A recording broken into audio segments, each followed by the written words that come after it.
विश्वधारं गगनसदृशं मेघवर्णं सुभाग्यं लक्ष्मीकान्तं कमलनयनं योगविद्या निगम्यं वन्दे विष्णु भवभयहरणं सर्वलोकेशनाथनं मूकं करोति वाचालं पंगुर्लंघयते गिरं यतं कृपाः तमं वन्दे परमानन्दसनातनम् अज्ञानं तिमिरान्धस्य ज्ञानव्यं शलाघयं चक्षुर्मिलितं येन तस्मै श्रीगुरुवे नमः। वन्दे बोधमयं नित्यं गुरुर्शङ्कर रूपिणं यमासुवाक्यो चन्द्रसर्वत्रवन्दते चन्द्रसर्वत्रवन्दते। बोले सद्गुरुदेव महाराज की, आनंद कंद भगवान की, उमापति महादेव की जय। सियावर रामचंद्र महाराज की जय। पवन सुत हनुमान की जय। जय जय श्री राधे, जय जय श्री राधे, जय जय श्री राधे श्याम।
श्याम तेरे मिलने का सत्संग ही बहाना है। श्याम तेरे मिलने का सत्संग ही बहाना है।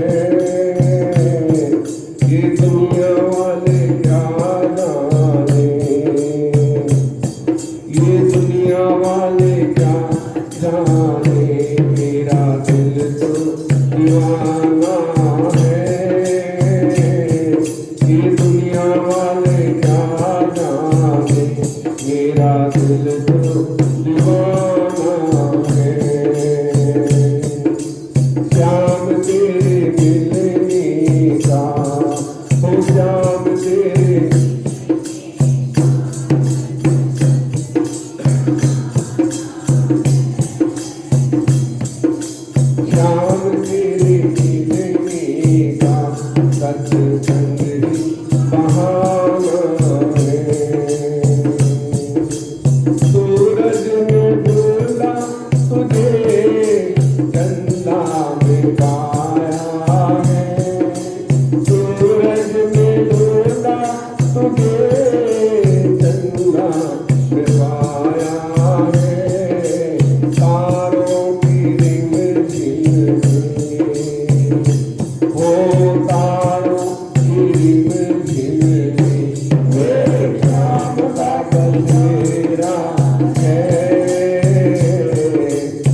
दुनिया वाले क्या जाने,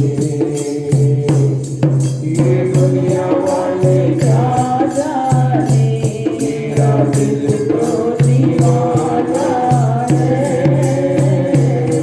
ये दुनिया वाले क्या जाने, मेरा दिल तो दीवाना है।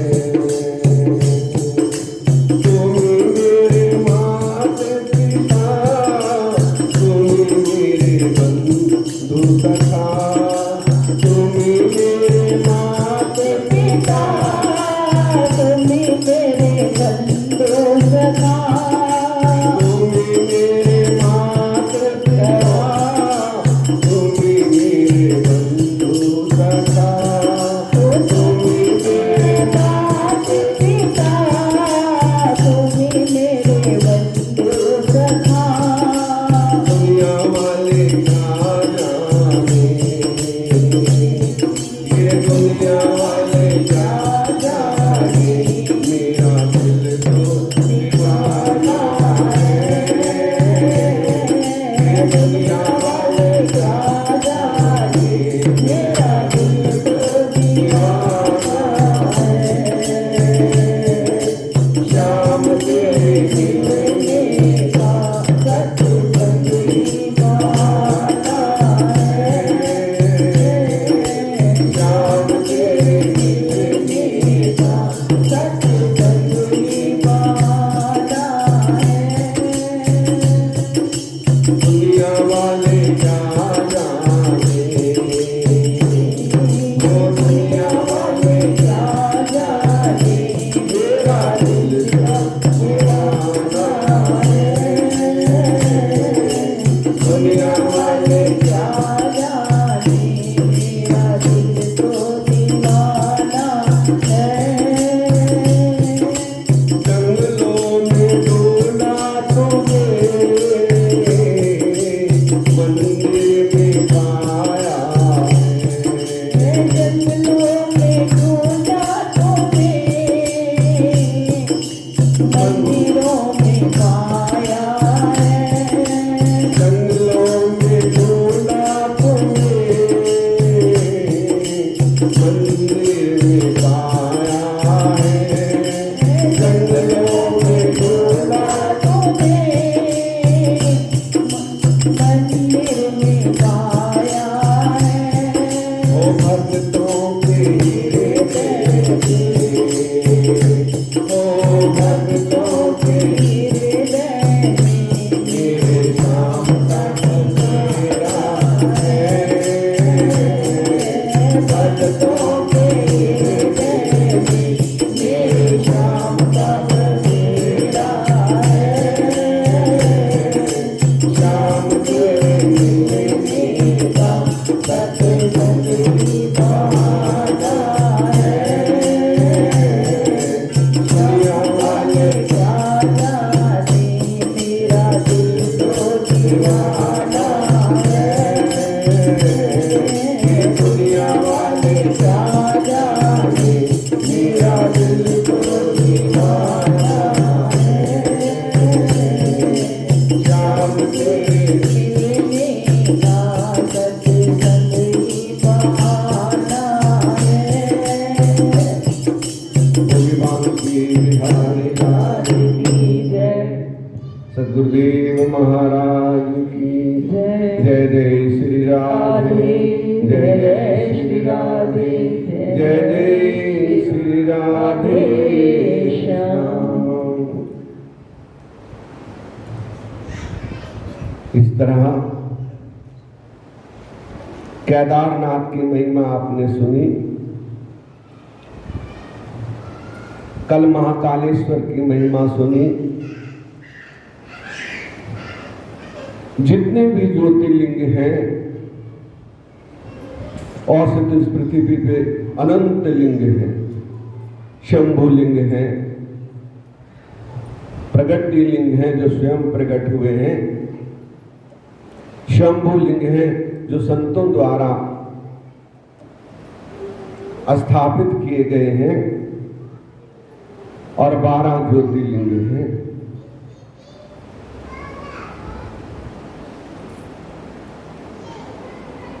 सूत जी बोले, मुनियों, एक बार गौतम जी की आज्ञा से शिष्य गण कमंडल लेकर जल लेने उस गड्ढे पर गए। उसी अवसर पर जल भरने के लिए ऋषि पत्नियों ने भी वहां आई।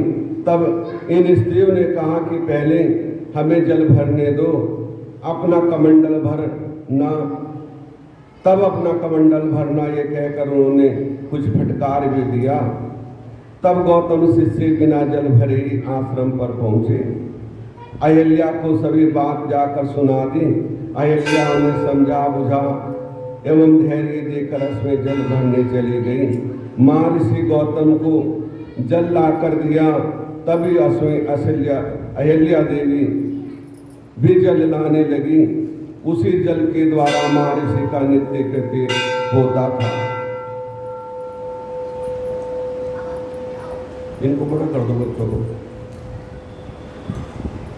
ओए चलो।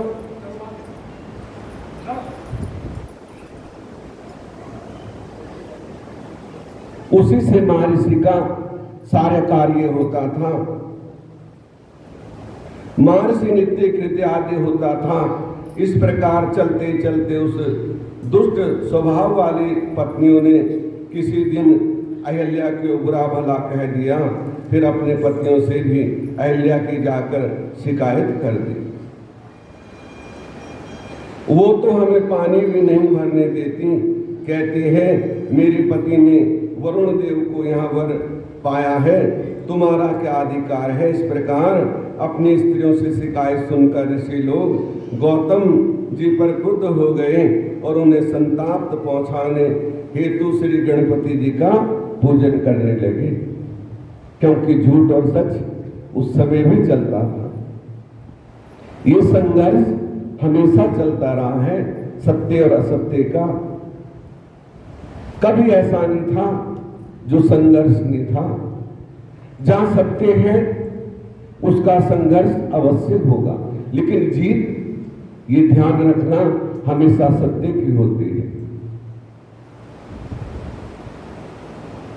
जल तो उन्होंने नहीं भरने दिया और शिकायत जाके उल्टी कर दी, जबकि अहिल्या तो किसी को कुछ कहती नहीं थी। और वो क्रुद्ध हो गए और गणेश जी का पूजन करने लगे, उनकी आराधना की। गणेश जी प्रसन्न हुए, कहा कि हे ऋषियों क्या चाहते हो। उन्होंने कहा कि तुम किसी तरह गौतम ऋषि पे इल्जाम लगा दो, हम यही चाहते हैं। क्योंकि ये उतार चढ़ाव ऊंच नीच हमेशा चलता रहा, सत्य असत्य की लड़ाई। लेकिन सत्य परिस्थितियां जरूर आती हैं, लेकिन सत्य कभी हारता नहीं है, ये बात ध्यान रखना। वो अटल सत्य है। उन्होंने कहा ऐसा करना उचित नहीं। गौतम ऋषि तपस्वी हैं, वो किसी का भला बुरा नहीं चाहते। उन्होंने स्वयं तपस्या करके गंगा जी को प्रकट किया। कहने लगे कुछ भी हो, किसी तरह उन पर कोई इल्जाम लगा दो, तुम एक गौ का रूप धारण कर लो और जाके वहां उसका जो हवन यज्ञ के लिए जौ तिल आदि बोए जाते थे उनको जाके उजाड़ दो, और गौतम ऋषि जैसे तुम्हारी ताड़ना करेंगे तुम गिर जाना, बस इतना सा काम है। और हम आ जाएंगे और हम कह देंगे गौतम ने गौ हत्या कर दी है। गणेश जी ने कहा जैसे तुम्हारी इच्छा, लेकिन ये अच्छा नहीं होगा, क्योंकि भगवान भी भक्तों के वश में है। भक्ति तो वो भी करते थे, लेकिन ईर्षा मन में थी, इसलिए ईर्षा कभी मन में नहीं होनी चाहिए। ईर्षा द्वेष कभी मन में नहीं रखना चाहिए, उससे दूर रहना चाहिए कि उसका परिणाम अच्छा नहीं होता। और गणेश जी ने ऐसा ही किया, वो जाके जौ आदि खाने लगी, एक बिल्कुल निर्बल गौ का रूप धारण कर लिया। और जैसे गौतम ऋषि ने एक छोटी सी लकड़ी लेके उसकी ताड़ना की, औसली गिर गई और उसके प्राण निकल गए। सभी ऋषि इकट्ठे हुए और गौतम ऋषि को कहने लगे, ये तो हत्यारा है, इसने गौ हत्या कर दी है, ये बड़ा पापी है, दुराचारी है। बहुत मार्मिक वचन कहे। गौतम ऋषि ने फिर भी हाथ जोड़ के खड़े हो गए कि ऋषियों, अब तो हो गया जो होना था, मैंने तो मारा भी नहीं, यदि मारता तब भी बात थी, जरा सी ताड़ना से गिर गई, मेरे से गलती हो गई, इसका क्या प्रायश्चित है। उन्होंने कहा कि तुम 7 बार 108 बार इस पृथ्वी की परिक्रमा करोगे, तब जाके गौहत्या का पाप दूर होगा।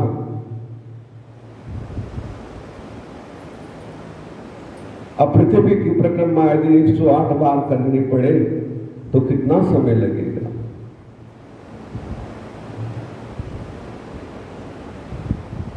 एक बार करना मुश्किल है। उन्होंने कहा, जो आज्ञा। गौतम ऋषि भोले भाले सीधे थे। उन्होंने पत्नी को कहा कि मैं परिक्रमा के लिए जाता हूं, और उन्होंने परिक्रमा प्रारंभ की। और जब परिक्रमा करते हुए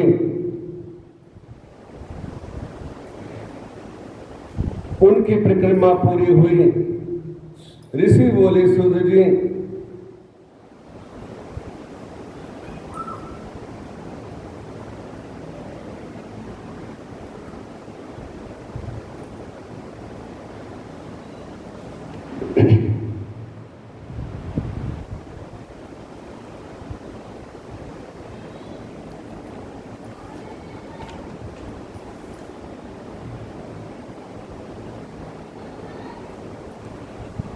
सूत जी बोले, हे मुनियों, गौतम अहिल्यापति पत्नी ने मिलकर शिव आराधना की, तब भगवान शंकर अपने गणों से युक्त होकर वहां प्रकट हो गए।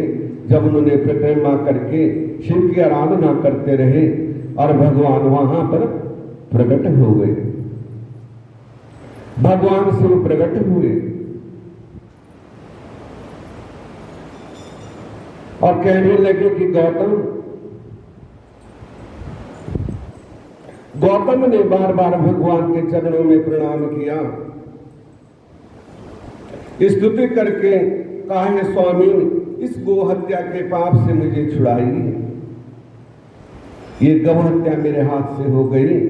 बार बार स्तुति करने लगे, भगवान की प्रार्थना की, स्तोत्रों से पाठ किया। भगवान शंकर बोले कि गौतम जी, तुम तो निर्दोष हो, ये तो उन दुराचारी पाखंडी ऋषियों की माया थी।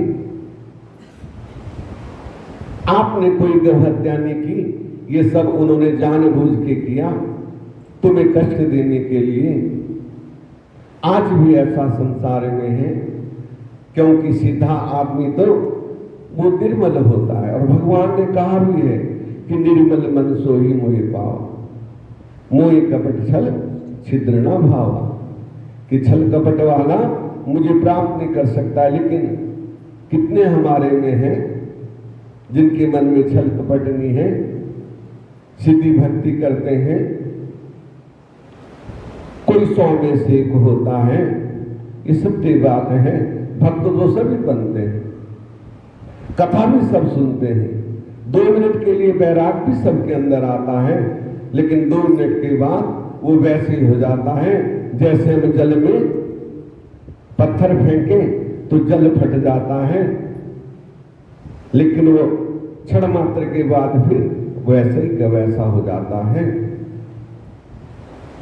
और जिसका मन एकाग्र हो गया, प्रभु के चरणों में लग गया, तो फिर उसे किसी से कोई द्वेष नहीं, कोई ईर्षा नहीं, उसके लिए सब एक समान है। सिया राम में सब जग जानी, करम प्रणाम जोरी जुग पानी। वो सबको भगवान के समान समझता है, छोटा हो बड़ा हो, ऊंच हो नीच हो, अच्छा हो बुरा हो, उसके लिए सब एक समान है। संत हो असंत हो, वो कुछ ना कुछ ज्ञान ग्रहण करता है, तो हमें गुण ग्रहण करता है, हमें गुणग्राही बनना है, दोषग्राही नहीं। हमें दोष में से भी गुण निकालना है। जैसे धान चाहने वाला पुआल को छोड़ देता है, पुआल को इकट्ठा नहीं करता है, पराली को इकट्ठा नहीं करता है, केवल धान उसमें से निकाल लेता है और उस धान में से चावल चाहने वाला फिर उनको ओखल में कूट के, और अब तो मशीनें बड़ी बड़ी चली हुई हैं, बड़े बड़े सेलर हैं, उसमें से भूसी को अलग करके चावल निकाल लेता है। तो सार सार को ग्रहण करे, थोड़ा दे उड़ारे। वो अब गुण में से भी गुण निकाल लेता है। ये भक्ति है। भगवान कहने लगे इससे तुम्हें इतना दुख भोगना पड़ा, वे दुष्ट आत्मा हत्यारे हैं। ये बच्चे बांधते हैं बिल्कुल भी, बार बार भिंडी में जाते रहते हैं, इनको भगा दो यहाँ से, उधर खेल में इनको बैठ जाओ नहीं। ये लड़की बार बार आने से भगा यहाँ से।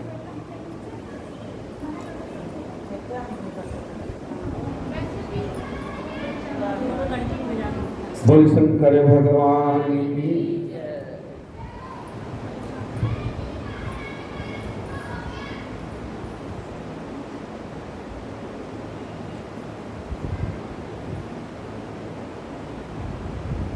तुम निर्दोष हो, ये सुनकर गौतम बोले स्वामी उन्होंने तो मेरे साथ बुरा किया, जो मेरे लिए उनका बुरा भी भला हो गया, जिससे मैंने आपके दुर्लभ दर्शन किए। साधु ऐसा होता है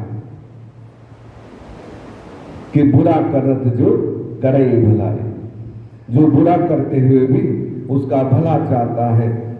और आज हमारे साथ हो तो हम क्रोध में आग बबूला हो जाएंगे, कहेंगे अच्छा ऐसा किया, अभी देखता हूं जाकर। तो कहां ज्ञान रहा? उन्होंने कहा कि स्वामी उन्होंने ये ज्ञान है, उन्होंने अच्छा ही किया है ताकि मुझे आपके दर्शन हुए। और ये बात याद रखना, तभी भगवान का दर्शन होता है, तभी भगवान का सानिध्य मिलता है जब हम सहन करते हैं। फूल से पूछो कि उस पे आई है कैसे बहार, और कितने दिन कांटों पे सोया डाल पे आने के बाद। ये कोई नहीं देखता है, फूल सबको दिखता है, बड़ा सुंदर है, बड़ा सुंदर गुलाब है, बड़ी अच्छी खुशबू आ रही है। अरे ये भी तो पूछो कि उसने कितनी सर्दी गर्मी और कितना कांटों को सहन किया, तब जाके वो खिला है। कुछ ना बिगड़ेगा तेरा प्रभु के शरण आने के बाद, कुछ ना बिगड़ेगा तेरा प्रभु के शरण आने के बाद, हर खुशी मिल जाएगी, हर खुशी मिल जाएगी। कदमों में झुक जाने के बाद, हर खुशी मिल जाएगी। कदमों में झुक जाने के बाद, कुछ न बिगड़ेगा तेरा प्रभु के शरण आने के बाद, कुछ न बिगड़ेगा तेरा प्रभु के शरण आने के बाद, हर खुशी मिल जाएगी, हर खुशी मिल जाएगी। कदमों में झुक जाने के बाद, हर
जब तलक है भेद मन में हट नहीं बन पाएगा।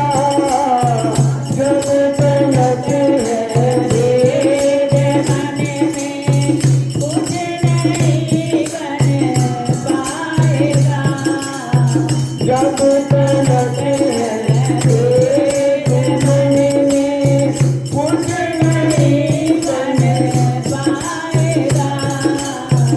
जब तलक है भेद मन में कुछ नहीं बन पाएगा।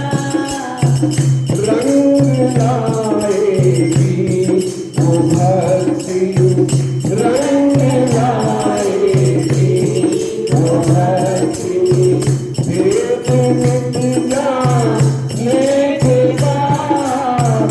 रंग लाएगी वो भक्ति, भेद मिट जाने के बाद।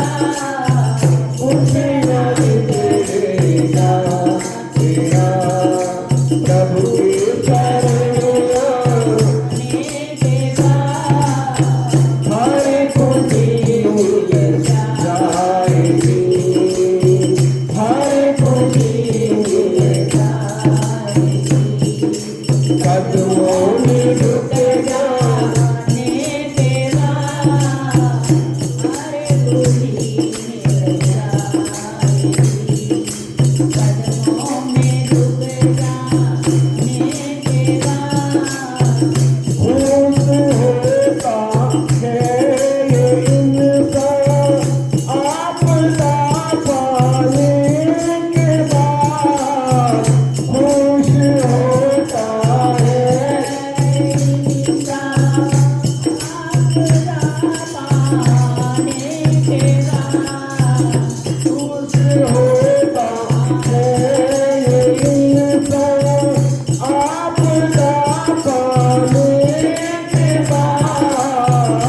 खुश होता है ये इंसान आपदा पाने के बाद। रंग लाती है हिना, रंग लाती है हिना। पत्थर पे फिस जाने के बाद। रंग लाती है हिना, पत्थर पे फिस जाने के बाद। कुछ न बिगड़ेगा तेरा प्रभु के शरण आने के बाद। हर खुशी मिल जाएगी, हर खुशी मिल जाएगी। कदमों में रुक जाने के बाद। कुछ न बिगड़ेगा तेरा। बोले सतगुरुदेव महाराज आनंद कंद भगवान। जय जय श्री राधे, जय जय श्री राधे, जय जय श्री राधे श्याम। तो कुछ नहीं बिगड़ता है जब तक मन में भेद है, तब तक कुछ नहीं बन पाएगा।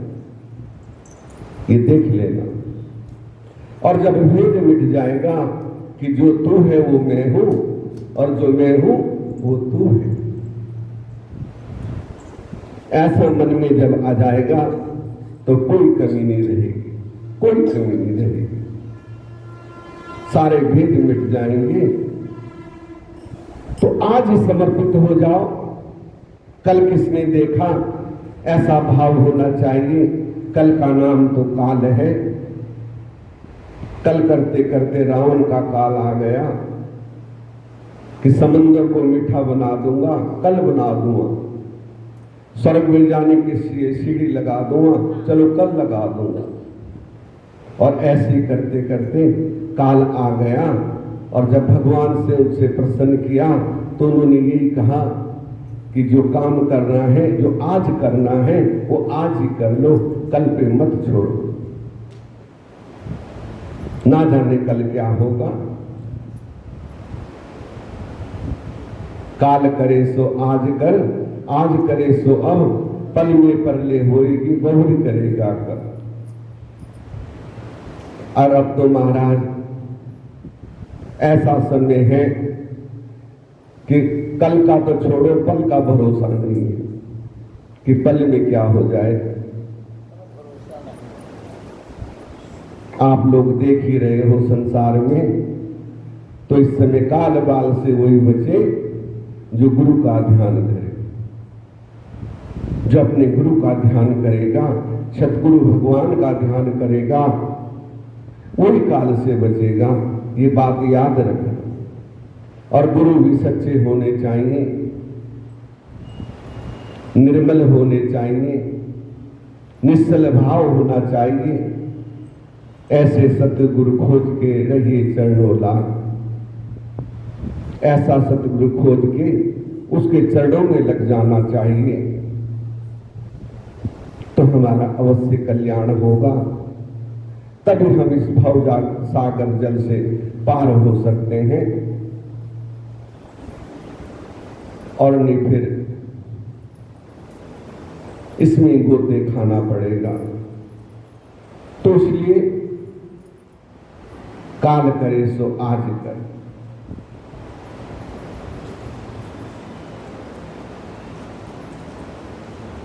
इस प्रकार भगवान ने गौतम को दर्शन तो प्राप्त कर लिए।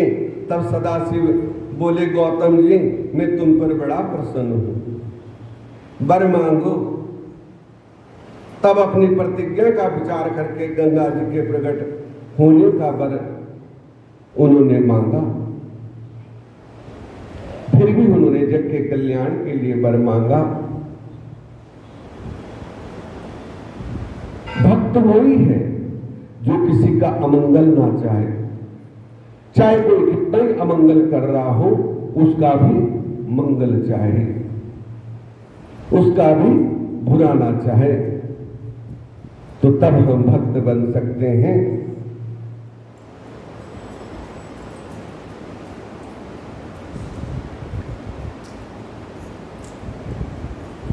गंगा जी का संकल्प मन में आया।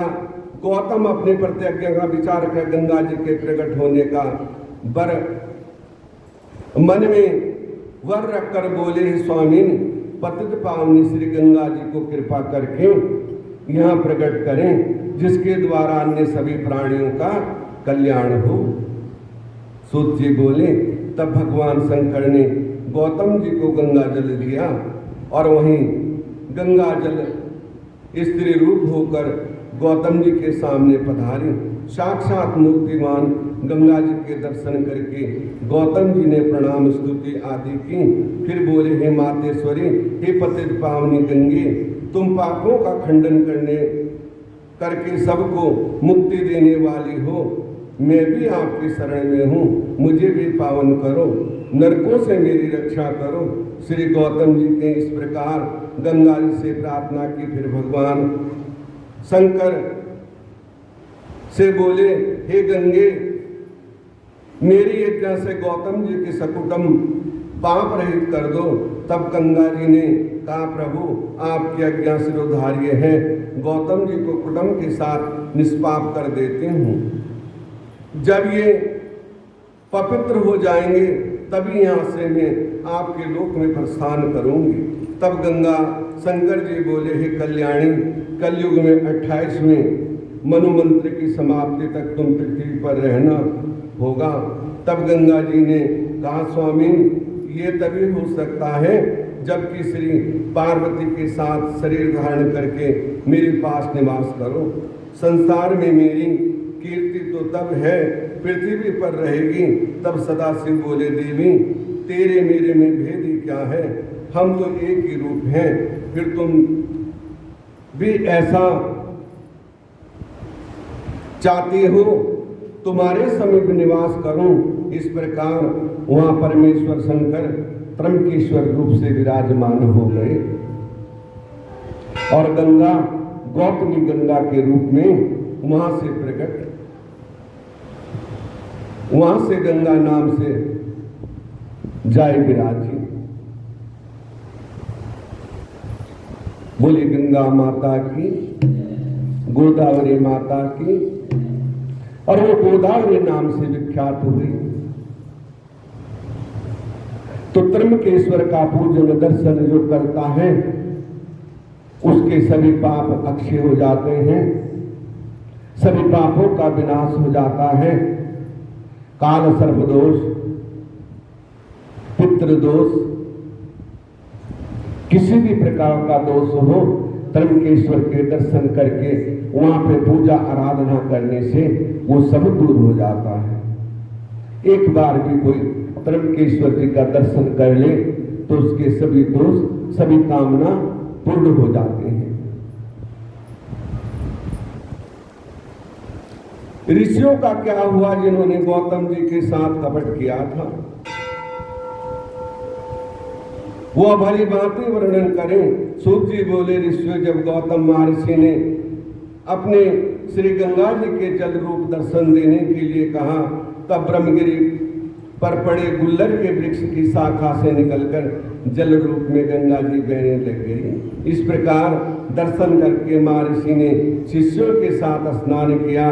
उसके बाद गौतम जी के साथ शत्रुता करने वाले भी स्नान के लिए आए, किंतु उस समय गंगा जी लुप्त हो गए। जिन ऋषियों ने शत्रुता की थी, जिन्होंने झूठा दोष लगाया था, तो वो भी स्नान करने आए। क्यों बाद में तो फिर सब आते हैं ना, जब काम हो जाता है तो सब बधाई देने आते हैं, बहुत अच्छा हुआ है, ठीक है ना। पहले कोई नहीं आता, तो पहले हमें खड़ा होना चाहिए, ठीक है ना।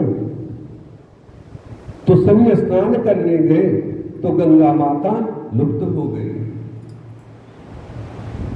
तब गौतम जी चकित होकर प्रार्थना करने लगे, हे मातेश्वरी, आप कृपा कर चाहे स्नानार्थी ओंकार परायण होकर सज्जन रहे अथवा दुर्जन, आप तो मेरी तपस्या के प्रभाव से इन लोगों को दर्शन दें। इस प्रकार गौतम जी द्वारा प्रार्थना करने पर आकाशवाणी हुई, मुनि ये लोग मेरे दर्शन के अधिकारी नहीं हैं, ये दूसरों के उपकार को मिटाने वाले हैं, दुराचारी हैं।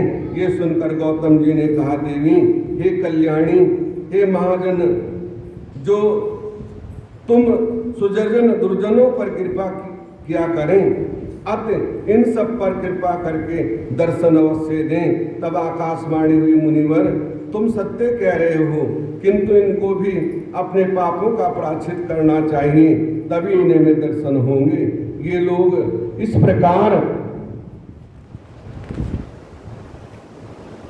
प्रायश्चित करें कि आपकी शरण में पहले आकर और आज्ञा पाकर 101 ब्रह्मगिरि की परिक्रमा करें। तुमने तो सारी पृथ्वी की परिक्रमा की, लेकिन ये 101 बार जो ब्रह्मगिरि पर्वत है नासिक में गए हो कभी? त्र्यंबकेश्वर कौन कौन गए? चलो 3 माताएं तो गई है, 4 5वां में हो। बंटी जी तो वहां तक पहुंच नहीं पाए, लेकिन घुसपेश्वर के तो दर्शन किए ही होंगे।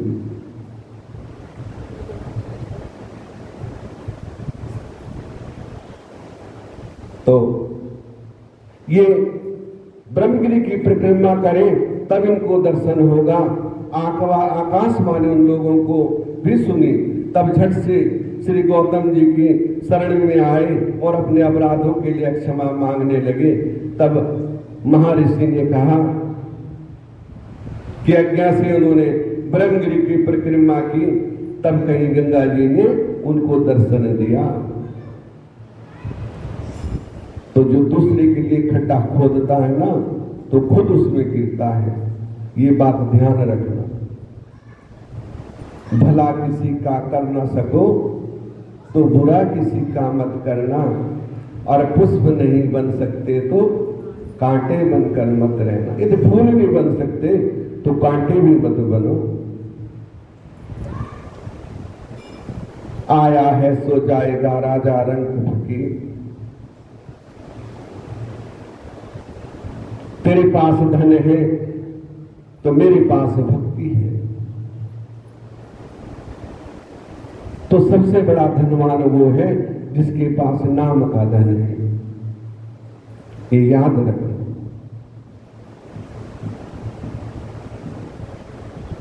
उन मुनियों ने सब जगह प्रसिद्ध कर दिया गौतम जी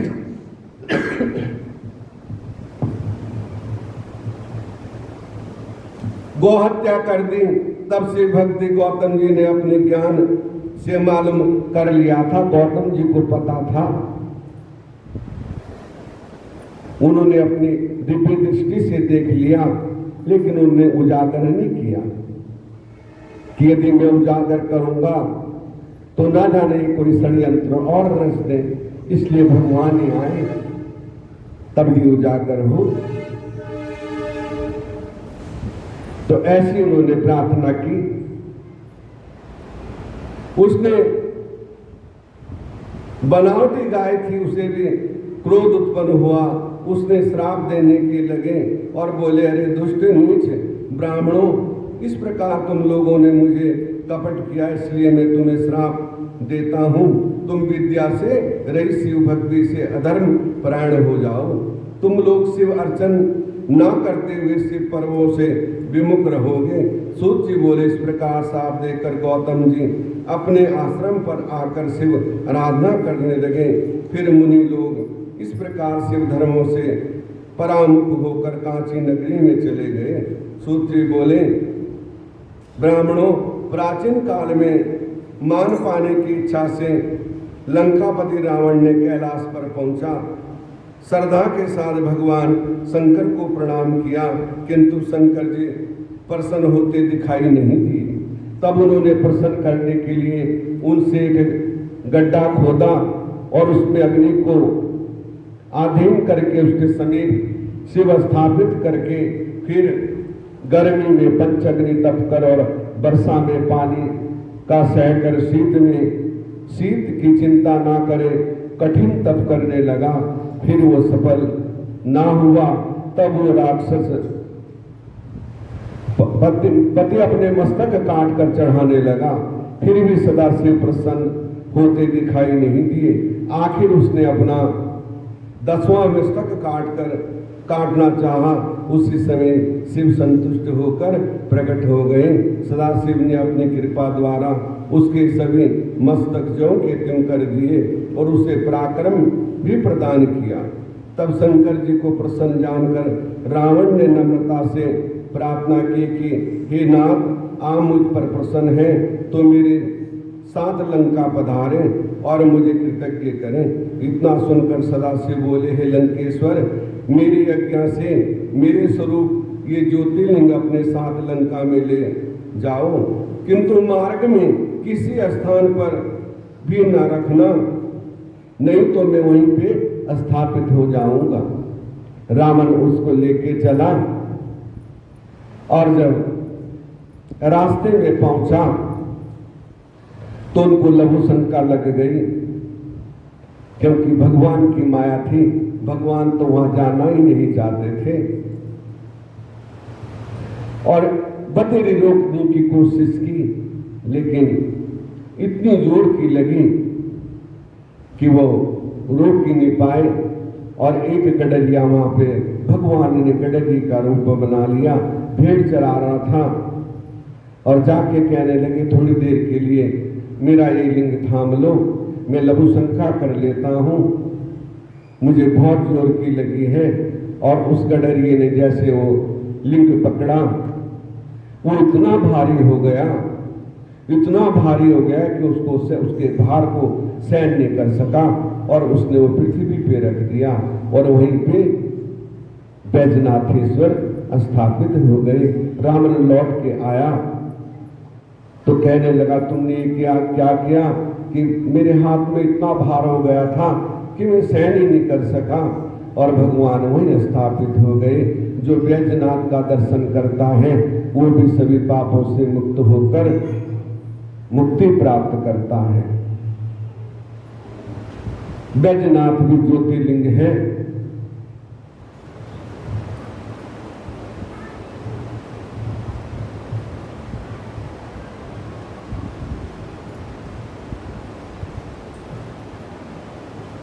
इसलिए सबसे पहले तुम शिव को संपूर्ण में प्रसन्नता पूर्वक अपनी रानी को सुना दिया। रावण को शंकर जी से वर मिला। इस प्रकार प्रसिद्धि सुनकर देवता तथा मुनिजन अत्यंत व्याकुल हुए। उन्होंने ही गडरी का रूप बना के भगवान वहां पे आए और उस लिंग वहां पे स्थापित हुआ। दारू का राक्षस जी सूत जी बोले, ब्राह्मणों, प्राचीन काल में एक दारुक नाम का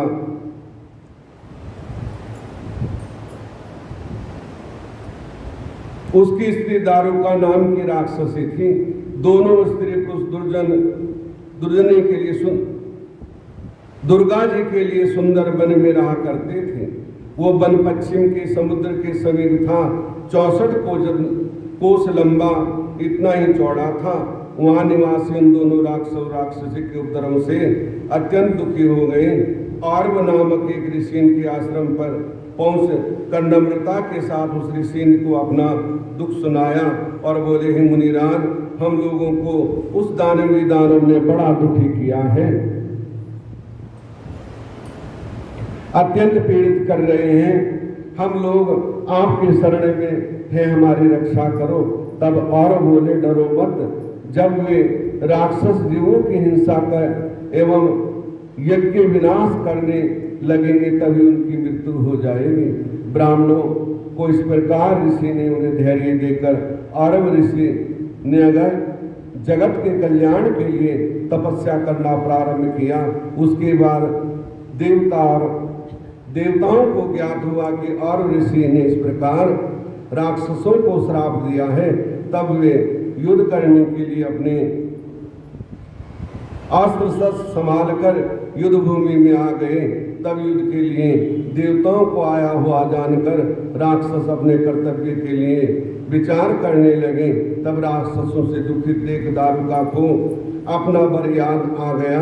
तब राक्षसों से कहने लगे, राक्षसों, तुम भय मत करो, मैं इस नगरी को तुम्हारे सहित उठाकर जल के मध्य में रख दूंगी।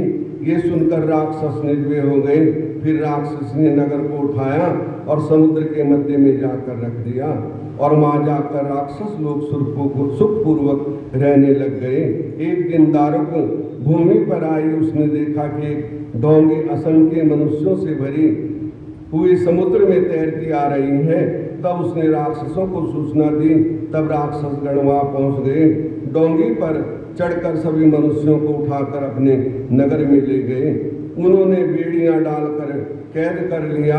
उन मनुष्यों ने सुप्रिया नामक बनिया भी था जो शिव का भक्त था। उसने जेल खाने में रहकर शिव पूजन प्रारंभ कर दिया। दूसरे मनुष्यों को भी शिव पूजन में लगा दिया। शिव की इस छुड़ाने वाले उस उपदेश से सभी शिव जी का पूजन करने लगे। ब्राह्मणों को इस प्रकार शिव पूजन करते करते उन्हें नम्रता के साथ 6 महीने गुजर गए। सूत जी बोले, एक दिन की बात है कि दुष्ट दारुक राक्षस ने किसी दूर से सुप्रिया को शिव का पूजन करते देख लिया। उसने जाकर दारुक को सुना दिया। तब दारुक घबरा वैश्य के पास पहुंचा। बोला, हे बनिया, तू सच सच कह, तू किस देवता का पूजन कर रहा है, आराधना कर रहा है? यदि सच सच कह दे तो तुझे मैं छोड़ दूंगा, नहीं तो मौत के मुंह में डाल दिया जाएगा। सूत जी बोले, उस राक्षस के इस प्रकार पूछने पर उस बनिया ने अपने भाव प्रकट न होने दिए। तब तो उस राक्षस ने क्रोध में आकर बनिया को मार देने के लिए आज्ञा दे दी। इस प्रकार संकट देखकर बनिया ने आंखों में मूंद ली और सदाशिव के ध्यान में मग्न हो प्रार्थना करने लगा। तीनों लोगों के स्वामी, मैं आका आपकी शरण में हूँ, मुझे इस संकट से बचाओ। इस प्रकार उसकी प्रार्थना पर भगवान शंकर वहाँ प्रकट हो गए और सदाशिव का दर्शन कर प्रसन्न होता हुआ बनिया उनका पूजन स्तुति करने लगा। तब प्रसन्न होकर सदाशिव ने अपना पाशुपत उठाया और उन राक्षसों का विनाश कर दिया।